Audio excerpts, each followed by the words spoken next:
What's up, YouTube? Welcome back to the channel. I'm your host, Dustin Apple, hashtag White River Rambo on all your favorite social medias. And today, I get to build something cool from our archery shop. Now, if you know me very well, you know that I've been saddle hunting for the last 3 years, and my local archery shop has a wide variety of saddles, but they've never took it on themselves to make a complete display. You know, the kind that you can go and actually feel what it's like to be in the tree. Well, they've given me the nod, and it's time to build a saddle display for my archery shop. Let's get started. Thanks for joining me.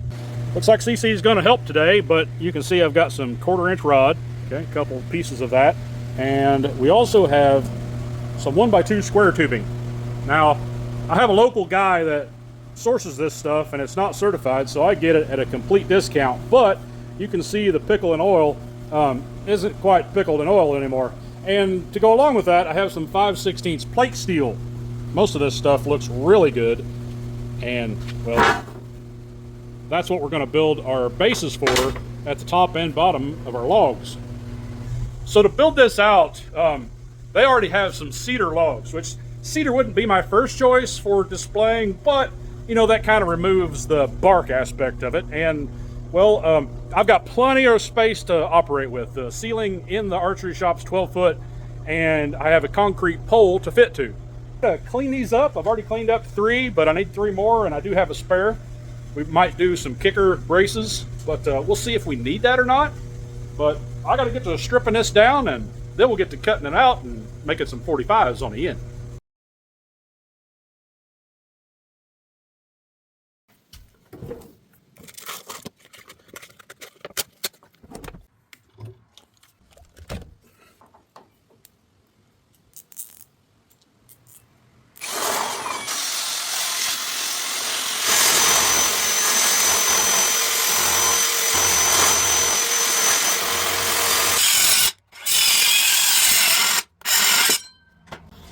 Well, the worst part about that is not being able to see a dang thing, but I'm flat disc certified, so I think I can take care of that. Oh, hey, there you are. So yesterday we had bad storms and got kind of hairy, but I kind of finalized these and I put together a triangle. Now, we're supposed to go 10 foot off center for each one, but I can manipulate this however I want to. Do I want the post here or do I want it here? And I think for fastener's sake, it'd be best to put the center of the post here.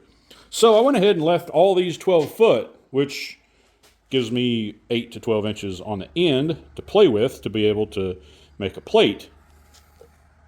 The idea behind this design is to have a plate on each fence or each truss, and then the other end would be sort of a female to bolt up to the other fence or truss. Does that make sense? It made sense in my mind, but it didn't make sense when it come out of my mouth. I'll have a mounting tab on the bottom and on the top on this side, and then on this side I will have a solid piece. The only problem with this is I don't know my complete distance from top to bottom. I need to bend my trusses, my rod. You guys have seen metal trusses before, right? Generally it's rebar in a Z pattern.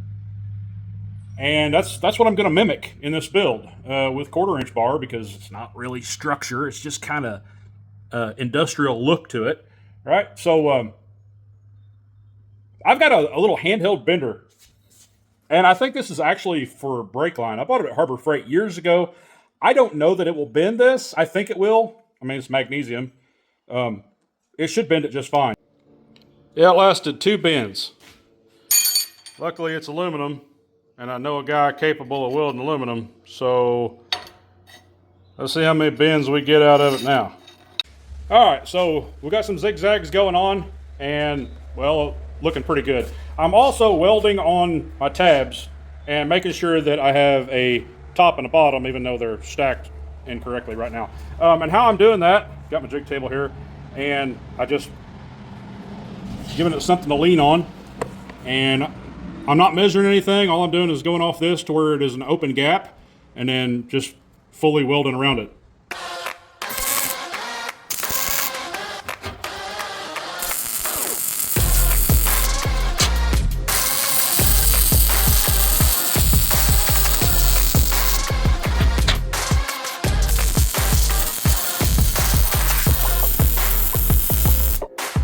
All right, so maybe now you can see why I had to get to this point before I could weld my zigzags in. We got our tops and bottoms here. It's just, you know, a little bit different, rights and lefts.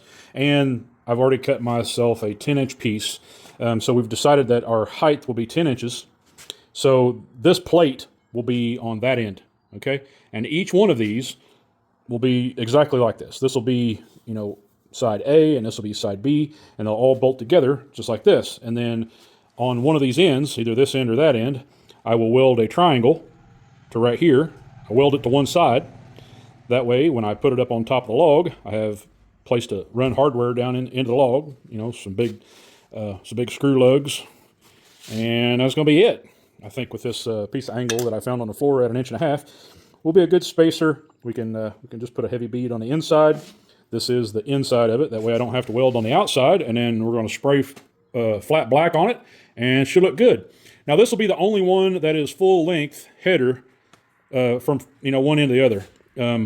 One side I have to attach to a concrete column, so I need to put a couple pieces of flat bar here in the middle or something to be able to run U-bolts around that concrete column. And then the other one, the one that's going to face the archery counter, I'm actually going to put like a 4-foot piece of sheet in the center. That way we can use it as a sign. And I don't know what that sign's going to say. Maybe just say mobile or saddle up or just something cool, right? We got flat black, and I'm an aluminum fabricator with a plasma cutter and a artsy mind. So I'm going to cut out something funny, something funky, but professional enough to be in the shop, right? But as soon as you see it, you know what's over there, right? When you walk in the door and you look and you see that big shiny aluminum sign, it's like, oh, hey, that's where the saddle stuff is, right? So just a little touch of flair.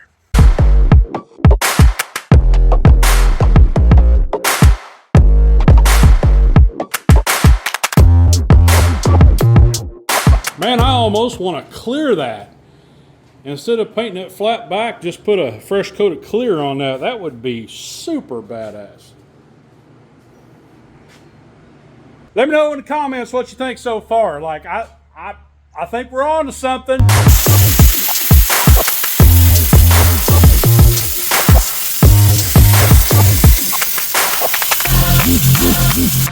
Pretty sure the heat index is like 102 today, and it's not making it any easier for me to get things done in the shop. I'm just covered in, yeah, steel dust, and well, I thought I'd give you a little walk around. We've got our triangle made, and yesterday was a little rough.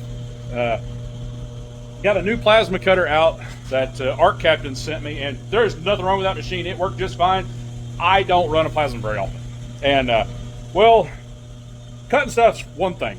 Cutting it perfectly straight in shapes that you're proud of is yet another. And well, today I've been grinding because because yesterday went so rough. But so I got to clean these up. But as you can see, these are our bottom pedestals, and we've got perimeter holes, 3 of them, just to screw to the floor, and then center holes to screw up in our logs, and then our top caps a little overboard. 5/16 was probably a little too heavy for that, but there's no way that's going to flex or deflect or anything like that. So I like this design because you remember we're 12 foot full length, but we wanted our poles 10 foot on center. So that gives me a foot to come in here, and all I have to do is come up on top of the ladder and drill this into place. I'm going to get ready to weld. I'm going to weld this one and that one to this plate, or to this truss, okay? And that truss is the one that's going to go around our concrete pole, and that's going to be the hard part. Once we get that done, everything else will pretty much go into position.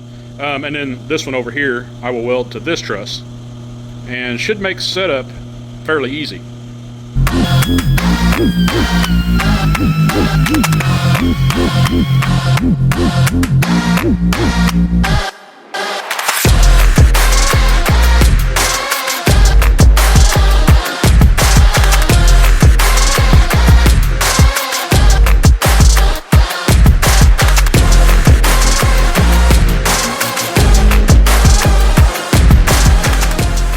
Well, boys, we broke a mason bit. I got like 2 more tap cons to put in here, but I think it turned out really good. We got that Get Mobile right across the top. Got all 3 poles in, and it's really solid already. We still got a couple Tapcons to put in there, but our U-bolt, it goes around the pole there, and our concrete or our steel bases to go down into the concrete. I might need some hydration. I'm having trouble speaking. But if you guys want to check this out, if you guys are in the Louisville metro area, come check out GunWorld in Corton, Indiana. We will have this completely set up with all the major saddle brands, and you can come see the project that you saw right here on the channel. If you like what you've seen here today, don't forget to smash the heart, leave a comment, always subscribe, share with your buddies. As always, shoot straight, shoot often. Don't forget to wear the personal flotation devices and tree stand harnesses while you're out there chasing God's critters. And I'll see you right back here on the next one.